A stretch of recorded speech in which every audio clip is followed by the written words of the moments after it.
जी हाँ, आज हम पढ़ेंगे सांख्यिकी यानी कि स्टैटिक्स। तो कक्षा 9 और 10 सांख्यिकी जो मुख्य मुख्य चीज़ें हैं उनको हम बताएंगे इसमें आज। इसके बाद सवाल कराएंगे। तो ये अपना जो फंडामेंटल है या इसका जो परिचय है, जो आधारभूत बातें हैं इसकी, वो हम आपको बताने जा रहे हैं। कि सबसे पहले समझेंगे कि स्टैटिक्स यानी कि सांख्यिकी। सांख्यिकी यानी जैसा कि सांख्य यानी संख्या, संख्या से रिलेटेड है ये। तो संख्या जैसे 1 2 3 4 1 2 3 इस तरह से संख्याएं होती हैं।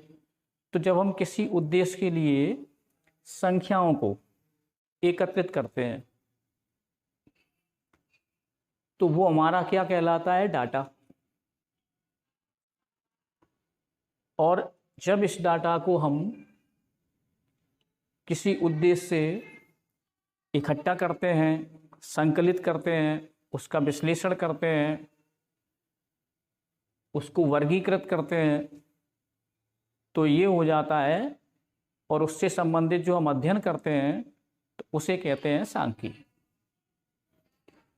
अब हम इसमें समझाएंगे आपको और ये बताएंगे कि इसमें कौन कौन सी चीज़ें आवश्यक हैं, कौन कौन सी शब्दावली उपयोग होगी और उन्हें हम क्या कहते हैं। तो वो करेंगे तो आपको आसानी से समझ में आएगा। तो चलो देखते हैं इसको। तो पहले जो इसमें लिखा हुआ है उसको देखिए, जो हम पढ़ेंगे 9th में और 10th में।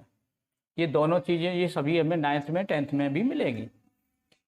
तो इसमें सांख्यिकी है, इसमें हम 3 पार्ट हैं इसके। मुख्य रूप से सांख्यिकी को 3 भाग में डिवाइड किया।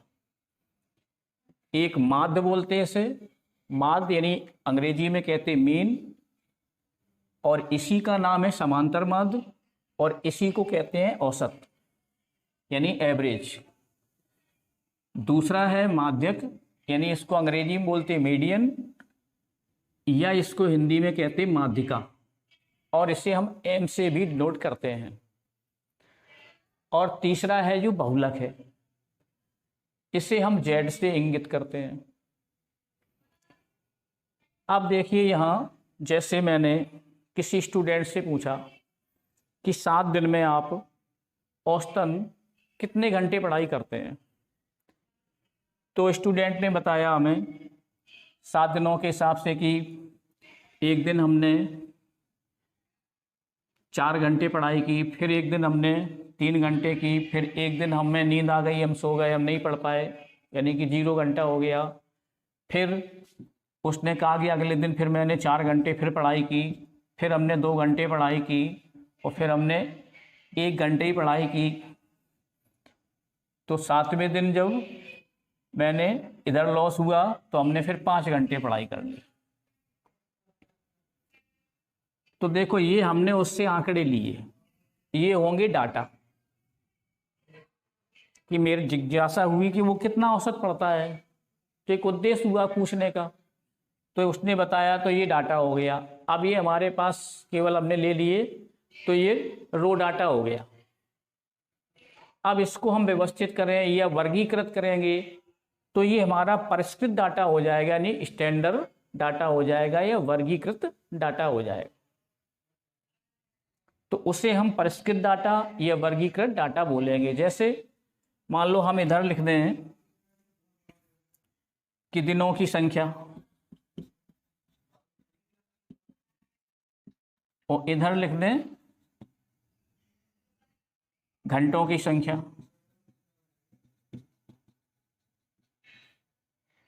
तो जैसे 1 2 3 4 5 6 7 दिन हुए, और इधर घंटों की संख्या, जैसे पहले दिन उसने 4 घंटे पढ़ाई की, फिर दूसरे दिन उसने 3 घंटे पढ़ाई की, तीसरे दिन उसने 0, और चौथे दिन उसने फिर 4 घंटे पढ़ाई की, 5वें दिन उसने 2 घंटे पढ़ाई की, और 6वें दिन उसने 1 घंटे पढ़ाई की, और 7वें दिन उसने 5 घंटे पढ़ाई की। तो ये हमने व्यवस्थित रूप से इसको थोड़ा लिख दिया। तो ये हमारा थोड़ा परिष्कृत डाटा कहा जाएगा, और ये हो गया रो डाटा। तो ये परिष्कृत डाटा हो गया, इस तरह से हमने लिख दिया। अब यदि आंकड़े ज़्यादा होते, संख्याएं ज़्यादा होती, तो उन्हें हम वर्गों में भी विभाजित करते हैं, उनको सीमित कर देते हैं कि 1 से लेकर 3 दिन तक कितने घंटे पढ़ाई की, तो 1 से 3 दिन तक कितने पढ़ाई की, यहाँ से यहाँ तक लेंगे, तो यहाँ से यहाँ तक यानी इन सबको जोड़ेंगे, 4 3 7 घंटे उसने की। और फिर 3 से उसने 5 दिन तक कितनी पढ़ाई की, तो ये जोड़ देंगे 4 6 घंटे की, तो 6 लिख देंगे उसमें। और फिर 5 से 7 दिन तक कितने पढ़ाई की उसने, तो 5 से 7 के लिए लिख देंगे 2, 1 3 और 5 8 घंटे की उसने पढ़ाई। तो इस तरह से भी हम लिख सकते हैं, जिसमें जैसे 1 से 3 तक ऐसे लिख दिया, फिर हमने लिख दिया कि 3 से उसने 5 तक किया, फिर लिख दिया 5 से 7 तक किया। तो ये देखो इसमें जगह भी कम यूज हुई और ये थोड़ा इससे वर्गीकृत रूप में लिख गया ये, तो ये इसे वर्ग कहेंगे फिर ये। और इधर कहेंगे जो बारंबारता, इसको कहेंगे बारंबारता। तो बारंबारता को f से इंगित करते हैं और वर्ग को अक्सर x से लिखते हैं। अब बारंबारता देखिए 1 से 3 तक, तो 1 से 3 तक ध्यान रखना, तो 1 से 3 में 3 से कम शामिल होगा, तो 1 से 3 तक माने 4 3 7, तो इसमें 7 लिया। अब 3 से 5 तक, तो 3 से 5 तक यानी 3 और 4 के शामिल करेंगे, तो ये हो गए 4। और 5 से 7 तक, तो यहां 5 से लेकर के 7 तक जो भी है सभी करेंगे, तो 5 से 7 तक 2 3 3 और 5 8, तो यहां ये 8 हो गए।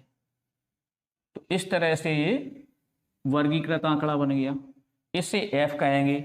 इसको भी हम दिनों की संख्या को x कह सकते और इसको f कह सकते। तो ये सिंगल आंकड़ों में हुआ, इसकी आवृत्ति हुई, ये थोड़ा वर्गीकृत हो गया, तो इस तरह से हम लिखेंगे। अब इनमें जो एक है इस तरह से, तो एक इसको कहेंगे L1, यानी L1 इसको कहेंगे निम्न सीमा, निम्न सीमा बोलते। और जो दूसरा 1 से 3 लिखा, तो जी L2 कहेंगे, L2 को बोलेंगे उच्च सीमा। इसी प्रकार से ये हो जाएंगे L1 L2 L1 L2, निम्न सीमा उच्च सीमा निम्न सीमा उच्च सीमा निम्न सीमा उच्च सीमा। अब इसके पहले हम यहां देखेंगे कि ये आंकड़े दिए हैं। अब इनसे पूछा कि औसत ज्ञात कीजिए कि औसत तुम कितना पढ़ते हो। तो अब कोई व्यक्ति डेली खड़े होकर तो नहीं बताएगा कि हम कल इतना पढ़े थे 4 घंटे, फिर हम मंडे को इतना पढ़े थे, ट्यूसडे को इतना पढ़े थे, या थर्सडे को इतना पढ़े थे, तो इतना याद भी नहीं रहेगा। तो एवरेज बता देता कि लगभग हम इतने घंटे पढ़ लेते, यानी एक सप्ताह में औसतन हम इतना पढ़ लेते हैं, तो औसत निकालेंगे। तो ये दैनिक जीवन में भी पूछा जाता है कि भाई एवरेज, गाड़ी का एवरेज क्या है, कितने किलोमीटर चलती है, एवरेज कितना है इसका, 1 घंटे के हिसाब से या किलोमीटर के हिसाब से। तो इसी तरह से इसमें पूछा, तो हम क्या करेंगे, ये सभी आंकड़े हैं इनको x बोल देंगे, सिंगल आंकड़े। और दिनों की संख्या हमें पता है कितनी 7 है, उसे हम m बोलेंगे। जो भी संख्या होगी या जो बारंबारता होगी उसका टोटल योग क्या होगा, n। यहां ये f दी है, f का जो जोड़ होगा उसे कहेंगे n। तो ये घंटों की संख्या है और ये दिनों की संख्या है। तो अब यहां इन सबको जोड़ेंगे, 4 और 3 7, 7 और 4 11, 12 13 14, 14 5 19, तो 19 हुए जे। तो इनको लिखेंगे, टोटल जोड़ को कहते हैं ये सिग्मा, ये चिन्ह होता है इस तरह से, इसे बोलते सिग्मा, सिग्मा। तो सिग्मा x बोलेंगे कि टोटल x है। अब x में आप बुक में लिखा मिलेंगे x i, आई का मतलब 1 2 3 4 5 यानी 7 तक है। तो ये सब ना लिख के यहाँ आई ना लिख के यहाँ डायरेक्ट लिख सकते हैं सिग्मा एक्स। तो सिग्मा एक्स कितने हुए, ये 4 3 7 और 10 19 हुए। अब इनका एवरेज निकालेंगे। तो एवरेज कैसे निकलेगा, इसका सूत्र बनेगा कि ये माध्य को हम इस तरह से x के ऊपर यू बार चिन्ह होता है ऋण टाइप का, इसे माध्य का चिन्ह होता है, नहीं इसको कहेंगे समांतर माध्य। कैपिटल या स्मॉल एक्स जो भी है बार लगा देंगे तो इसको कहेंगे माध्य समझेंगे। तो माध्य बराबर क्या होता है, टोटल ये सिग्मा एक्स और बटे में क्या होगा n। ये सिंगल आंकड़ों के लिए सूत्र बन गया। अब यहां रख देंगे तो 19 और बटे में कितने आएंगे 7। n बराबर कितनी हुई 7, तो n यहां होंगी कितनी 7। तो 7 का भाग दे देंगे इसमें, तो 7 का भाग देंगे तो 7 का भाग 19 में देंगे तो 7 दूनी 14 होंगे, 9 में से 5 जाएंगी तो 4 जाएंगी, 5 बचेंगी, फिर यहाँ दशमलव लगाएंगे, बिंदी रखेंगे, 7 सत्ते 49, तो लगभग 2.7 घंटे, यानी 2.7 घंटे, यानी घंटे इसको मिनट में बदल देंगे तो 60 का गुणा कर देंगे तो कितने हो जाएंगे 42 मिनट, यानी 2 घंटे 42 मिनट लगभग वो पड़ता है पर डे सप्ताह के हिसाब से। आगे कम भी हो सकता है, ज़्यादा भी हो सकता है, ये समझने के लिए। तो इस तरह से हम माध्य निकालते तो 1 पॉइंट आपका ये आया। अब इसको हम वर्गीकृत आंकड़ों के हिसाब से भी निकालेंगे तो भी निकलेगा उतना ही। तो इन्हें x कहेंगे, इनको f कहेंगे, तो f और x इन दोनों का यहाँ गुणा हो जाएगा, ये बारंबारता है, इसको थोड़ा छोटा लिख दें, या इसी को आवृत्ति भी कहते हैं, बारंबारता को ही आवृत्ति भी बोलते हैं, यानी फ्रीक्वेंसी आवृत्ति, कितनी बार आई कोई चीज। तो ये 1 से 3 लड़के 7 बार पढ़ रहे, 7 घंटे पढ़ रहे, तो ये आवृत्ति या बारंबारता भी होगी। तो ये x है और इसको f कहेंगे, तो यहां f इंटू एक्स ये गुणा करेंगे, तो इनका गुणा। लेकिन इसके पहले एक चीज निकालनी पड़ेगी इसमें, मध्य बिंदु, उसको कहेंगे मध्य बिंदु, ये ध्यान रखना। मध्य बिंदु को हम x डैश से कर देंगे, ये x है तो x का डैश है, ये निकलेगा। मध्य बिंदु का सूत्र होता है L1 प्लस L2 बटे 2, यानी निम्न सीमा और उच्च सीमा को जोड़ेंगे और उसमें 2 का भाग देंगे तो वो निकलेगा मध्य बिंदु। तो 3 और 1 4, 4 में 2 का भाग देंगे तो ये 2 हो जाएगा, 5 3 8, 8 में 2 का भाग देंगे ये 4 हो जाएगा। इसी प्रकार से 7 और 5 12, 12 में 2 का भाग देंगे तो ये 6 हो जाएगा। ठीक है, 2 2 का अंतर है सब में।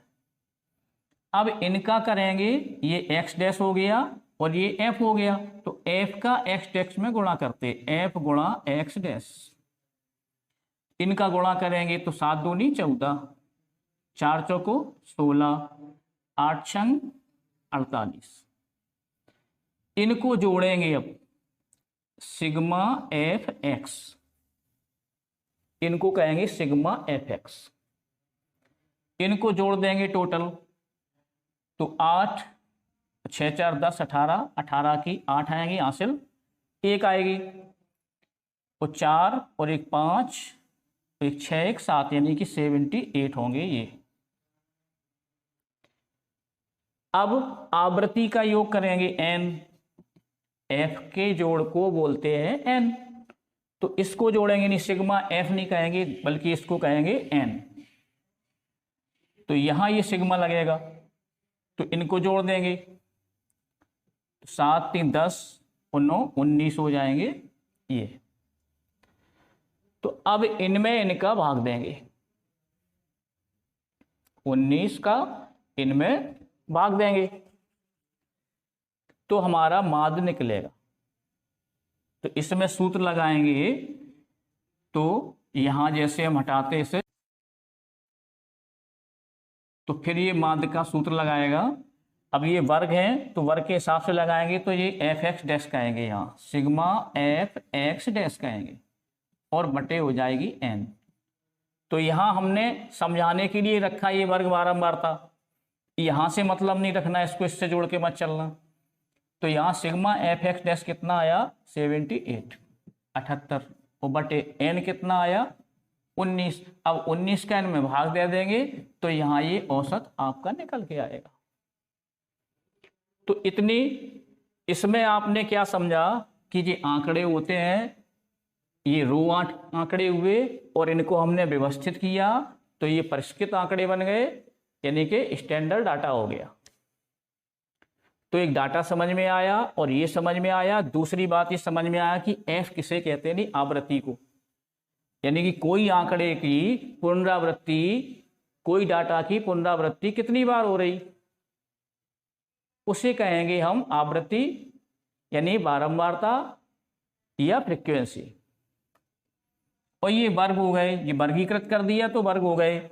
इधर भी ये 1 2 3 4 ये आंकड़े हो गए। और इनका जो मध्य बिंदु, और इसमें आपने क्या पढ़ा कि L1 L2 होती, ये निम्न सीमा कहते हैं, इसे उच्च सीमा कहते हैं। और यहाँ ये इनसे इन दोनों को जोड़ के 2 का भाग देने पर क्या निकला, मध्य बिंदु, ये मध्य बिंदु निकला। अब इनके बीच में जो अंतर होगा 1 से 3, यानी 2 का अंतर, 3 से 5, 5 से 7, तो इसको कहेंगे वर्ग अंतराल, यानी वर्ग में अंतर कितना है, ये कहेंगे वर्ग अंतराल। अब एक छोटी सी चीज आपकी 9th में मिलेगी, क्या मिलेगी कि आपका एक नाम आएगा परिसर। परिसर क्या है, तो परिसर मिलेगा शब्द आपको। परिसर को अंग्रेजी में बोलते हैं रेंज, RANG, रेंज। तो अभी जो बात चल रही है वो आपकी सिर्फ मीन तक चल रही है। अब माध्यिका और बहुलक भी शेष है अभी, तो उनके बारे में भी अभी थोड़ा बताएंगे, फिर सवाल करेंगे, तो उसमें आसानी से सब कुछ समझ में आ जाएगा, कोई जटिल नहीं है सांख्यिकी। तो देखो परिसर यानी कि रेंज, तो रेंज इसी को बोलते परिसर। परिसर यानी कि जो उच्चतम आंकड़ा और निम्नतम आंकड़ा, कोई हमने वर्ग लिया, ये आंकड़े लिए, उसमें उच्चतम कितना है, उच्चतम आंकड़ा कितना है। तो इसमें देखो उच्चतम कितना है, ये 4 है, 3 है, 0 4 2 1 5, तो उच्चतम कितना हुआ 5, 5 लिख दिया। और निम्नतम कितना है 0, तो 5 से 0 जाएगी, कितने बचेंगे 5। तो ये हो गया हमारा परिसर, यानी उच्चतम आंकड़े से निम्नतम आंकड़े को हम घटाएंगे तो निकलेगा परिसर। अब जैसे 0 नहीं होता यहाँ, तो सबसे न्यूनतम कितना था 1, तो यहां रख देते 1, तो यहां कितना होता परिसर 4। तो ये परिसर होता, ना कि एवरेज होता, तो इस चीज को ध्यान रखना हमें। तो रेंज परिसर हुआ। अब इसमें यदि पूछते कि जैसे यहाँ 4 होती, 4 थे, इसमें 2 थे, 1 थे, या यहाँ हम एक बार 4 और कर दें और यहाँ कर दें हम 2, इस तरह से दिया जाए, और उसमें पूछे कि बहुलक क्या है। तो बहुलक माने जो भी आंकड़ा, जो भी संख्या जितनी बार सबसे ज्यादा बार आए, जो तो सबसे ज्यादा बार कौन सी संख्या आ रही इसमें 4, तो ये हो गया बहुलक। बहुलक माने जो जितनी बार अधिक आए उसे कहेंगे हम बहुलक। अब तो ये बहुलक हो गया। अब इसमें माध्यक पूछते कहीं, यानी माध्यिका पूछते या मीन पूछते, तो मान लो यहां हमने 3 2 यहां 1 कर दिया और यहां हमने 6 कर दिया, तो माध्यिका निकालने के लिए हमें दो चीज ध्यान रखना है। क्या? एक रखना ध्यान आरोही क्रम और एक रखना अवरोही क्रम। तो आरोही क्रम माना, आरोही क्रम का मतलब होता है जैसे हम बोलते पर्वतारोही, यानी पर्वत पर चढ़ने वाले। तो जब चढ़ेगा तो पहले एक कदम, फिर दो कदम, फिर तीन कदम, फिर चार कदम, इसी तरह से ऊपर तक चढ़ेगा। तो आरोही यानी कि जैसे एक दो तीन चार इस तरह से आगे बढ़ेगा एक एक कदम, यानी बढ़ते हुए क्रम में।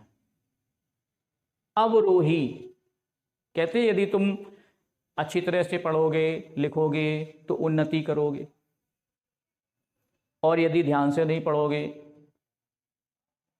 पढ़ाई में समय नहीं दोगे, तो आपकी अवनति होगी। तो अवनति यानी आरोही अवरोही, तो अवनति अवरोही, तो अब का मतलब हो गया नीचे जाना। तो जैसे मान लो ऊपर चार है ये, तो चार से तीन दो एक, यानी कि नीचे की ओर घटते क्रम में, तो इसे बोलेंगे घटते क्रम में, और इसे बोलेंगे बढ़ते क्रम में। अंग्रेजी में कहना है तो इसे बोलेंगे असेंडिंग,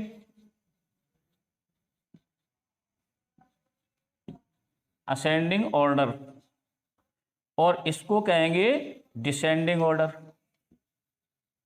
डिसेंडिंग ऑर्डर, असेंडिंग और डिसेंडिंग ऑर्डर।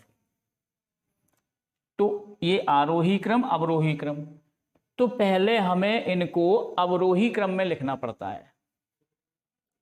माध्यक निकालने के लिए या मीडियन निकालने के लिए हमें इनको अवरोही क्रम में लिखना पड़ेगा। फिर एक चीज और ध्यान देनी इसमें, यदि ये सम में है, इनकी गिनती यानी गणना, जैसे एक दो तीन चार पांच छह सात, तो सात क्या हुआ? विषम, यानी दो से नहीं कटेगा।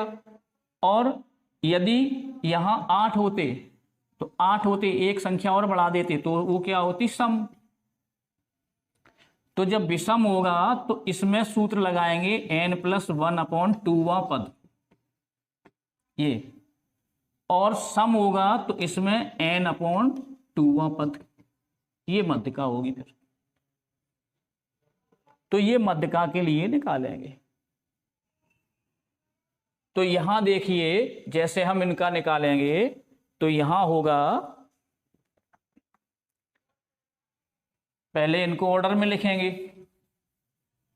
तो इनको ऑर्डर में लिखेंगे अवरोही क्रम। तो पहले ये आरोही क्रम में लिखेंगे, आरोही क्रम में लिखने पर, तो आरोही क्रम में लिखा कितना है? सबसे पहले एक है, फिर दो है, फिर तीन है, फिर चार है, एक दो तीन चार पाँच छः, छः ये लिख दिया। n कितना हुआ? 6।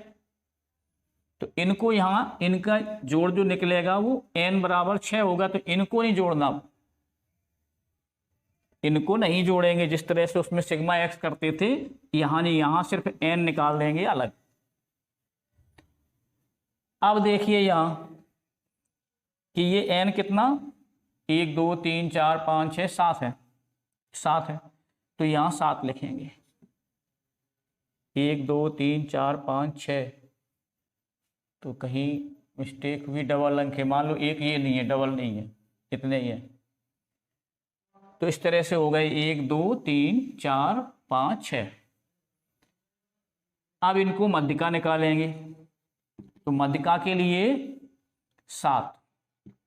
अब कैसा है ये विषम, तो इसमें 1 जोड़ देंगे, वो बटे 2 वां पद, यानी सूत्र होता है n+1 बटे 2 वां पद। तो 7 एक 8/2वां पद, तो 2 का भाग देंगे 4 बार जाएगा, तो यहाँ 4वां पद, 4वां पद।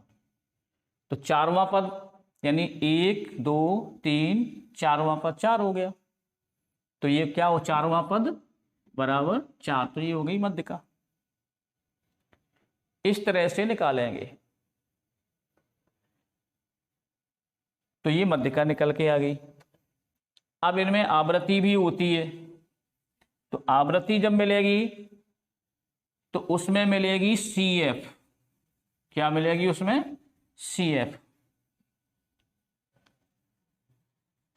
तो मध्यिका को हम सामान्य रूप से कहते हैं बीच का, सामान्यता कहेंगे बीच का।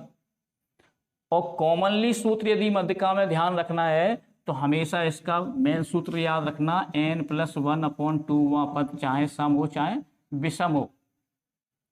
ठीक है, सम विषम आएगा, जैसे पॉइंट में आ जाएगा 5.3, तो इसका मतलब ये 5वां पद और प्लस 6वां पद अपॉन 2, वही मध्यिका निकल के आ जाएगी सीधे।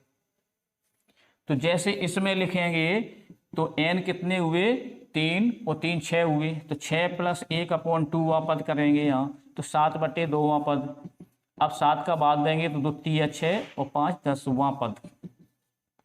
तो जब पॉइंट में आएगा तो हमेशा ध्यान रखना कि ये जो भी संख्या है, जैसे 4 है तो 4वां पद, और प्लस 4 से संख्या 3.5 3.6 यानी कि आगे की हो जा रही 4 की हो, तो 4वां पद हो जाएगा।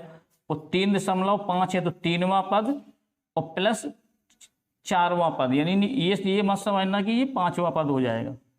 तो 3वां पद और प्लस 5वां पद और बटे 2। तो इनको हल करेंगे तो 3वां पद देखेंगे, इसमें जो लिखा था क्रम से कितना था, 1 2 3 4 5 6, तो 3वां पद ये 3 हुआ, 3वां पद ये 3 हुआ, तो 3 लिख देंगे यहाँ प्लस।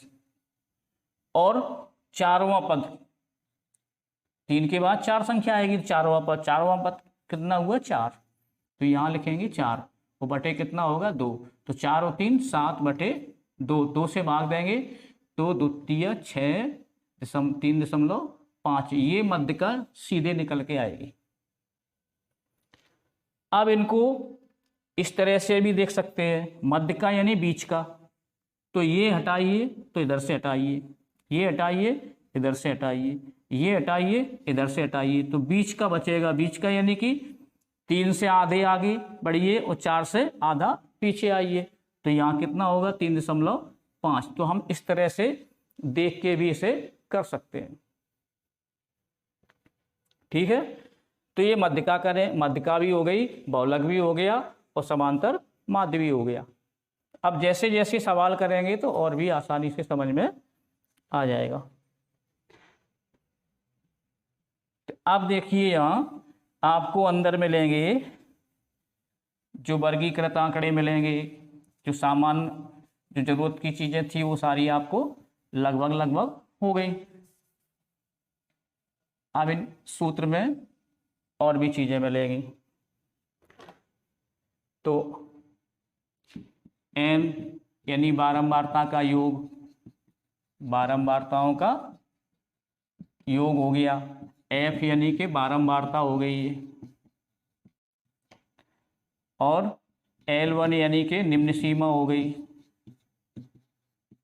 यानी वर्ग की,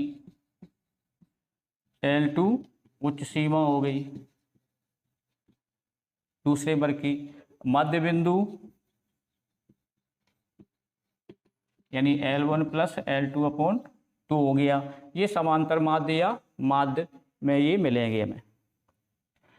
x डैश, इसको x डैश बोल देंगे, मध्य बिंदु को यहाँ x डैश भी लिख सकते। अब इसको बोलते हैं सिग्मा, यानी आंकड़ों का कुल योग, आंकड़ों का कुल योग। इसी प्रकार से आपको मध्यिका में मिलेगी CF, इसको कहते हैं संचयी बारंबारता, संचयी बारंबारता, बारंबारता को आवृत्ति भी बोलते हैं। तो इसे संचयी आवृत्ति कहेंगे। ये ध्यान रखना इन चिन्हों को। फिर मिलेगा एक्स डैश हो गया, तो डी एक्स डैश, इसको कहेंगे माध्य से विचलन। माध्य से विचलन, ये जब हल करेंगे तो ये समझ में आ जाएगा। तो इसको निकालते हैं, इसका सूत्र बनेगा यानी x माइनस ये कल्पित माध्य और अपॉन आई। आई का मतलब वर्ग अंतराल, तो यहाँ a होगा, ये कल्पित माध्य होगा, कल्पित माध्य जो हम मान लेंगे सारणी में से, उसी में से। तो इतनी चीजें हमें इसके अंदर मिलेंगी सूत्रों में। एन और बहुलक को ये लिख दिया, यहाँ जेड बोलते हैं। तो बहुलक तो आसान होता है, जैसे जितनी सबसे बड़ा आंकड़ा हो गया, सबसे बार जो चीज आए वो बहुलक हो गई। जैसे 10 लड़कों में ऊंचाइयां पूछा जाए तो सबकी अलग अलग ऊंचाई है, जिसकी ऊंचाई सबसे अधिक है वो हो गई बहुलक। फिर इसमें आपको जब किसी आंकड़ों को हम व्यवस्थित करके उनको आयत चित्र द्वारा या उनको पाई चित्र द्वारा यानी कि वृत्त चित्र द्वारा या उनको ग्राफ द्वारा प्रदर्शित करते हैं तो उनको कहते हैं हम ग्राफी निरूपण। तो जिस तरह से हमें ये दोनों में लेंगे, अक्ष में लेंगे, तो हम इस तरह से ये आंकड़े ऐसे बनाएंगे, इनका अंतराल लेके इस तरह से बनेंगे ये, या इस तरह से बनेंगे, तो ये हमारे ग्राफी निरूपण होगा इनका। या जिस तरह से मैच आता है तो देखते हैं, पहले विकेट जल्दी गिर गए, फिर ऊपर उठे, फिर इस तरह से, तो ये आंकड़े जो भी इधर भी दिए होंगे, आंकड़े इधर भी दिए होंगे, तो ये आपका ही ग्राफी चित्र हो गया। आपको फिर वृत्त चित्र में इस तरह से वृत्त चित्र होगा। मान लो विद्यालय में जैसे छात्र हैं, उसमें इतने % बच्चे ये फेल हो गए और जितने इधर बचे हैं ये पास का % यहाँ हो गया। तो जैसे यहाँ मान लो 60% फेल हुए, ये 40% फेल हुए, तो ये 60% उत्तीर्ण वाले हो जाएंगे। तो इस तरह से निकलेंगे, तो इनको हम ग्राफी निरूपण इनको कहते हैं। तो ये सब मिलेंगे इसमें आगे।